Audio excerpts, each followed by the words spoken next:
Of the show for this morning.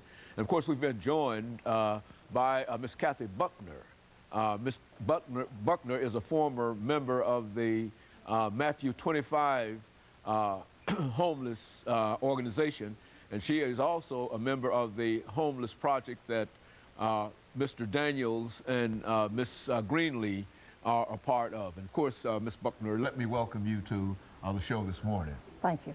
And let me tell you, Ms. Buckner, how delighted we are to have you here, because we know that you've been involved with the homeless population for quite a while, and that one of those organizations that you've been involved in is a very, very successful organization in Nashville, yes. And that was Matthew 25. Right, I worked there. Let's talk about that, and then leading up to your new activity involved in the homeless project that we talked about earlier. Okay, and it's the Nashville Homeless Power Project is the name of that organization. Very good. Yes. I worked at Matthew 25 for 12 years as a program director. And it was a successful program that actually helped. I worked with homeless vets to get them off the street. There are at least 500 homeless veterans on the street in any one night here in Nashville. There's already homeless individuals coming back from this war homeless. Before I left there and started working with the Nashville Homeless Power Project, there were already 2 that came in December. And so I know there are going to be more from this war homeless than are now homeless from the Vietnam War.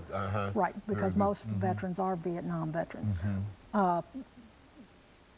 I was solicited by the Nashville Homeless Power Project to actually come in and work with them because of my work with the Homeless Commission. And it is extremely important that Nashville is true to their promise. As the Homeless Commission, we were one of the 10 key cities that the mayor's office set us up, because he was over that program, to be one of the key cities that actually had a program to end chronic homelessness in the next 10 years. And we are sorely behind in our promise to do that.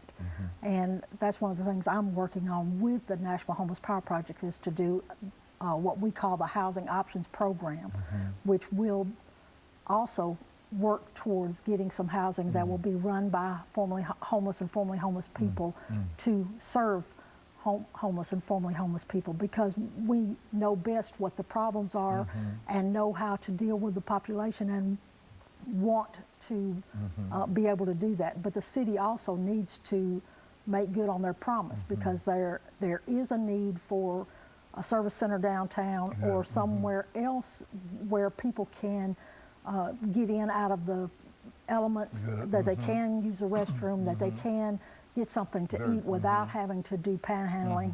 And it is our responsibility as a community to not have people sleeping in places where, under the bridges, where humans are not supposed to be sleeping. You know, as a matter of fact, you know, it simply occurs to me that you've had an opportunity to be involved in this for a long time, and do you see any real progress that we've made in Nashville over the last many years dealing with this as an issue? That is, more housing, more shelter for the disadvantaged individuals, those individuals who might fall into the homeless category? Unfortunately, we have with our Hope 6 programs or whatever, torn down public housing and put back housing that is better, because we do recognize that public housing clusters do not work. But the people who are moving into those units are not the people who moved out of them.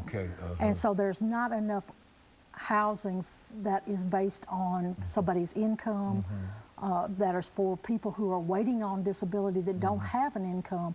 I mean, this country, I mean, this city, this state actually takes... This country.